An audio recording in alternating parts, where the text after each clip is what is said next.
มาแต่งท่าให้เด้อดิเมืองเชียงเงินนี่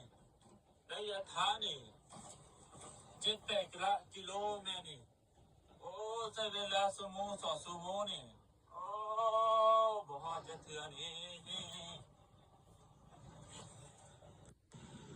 โอ้รัฐบาลมาแต่งท่าให้เด้อดิเมืองเชียงเงินนี่ระยะทางนี่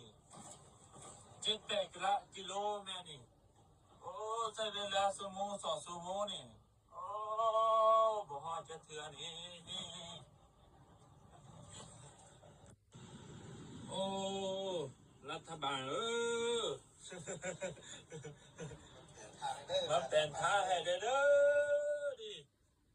เมืองเชียงเงินนี่ระยะทางนี่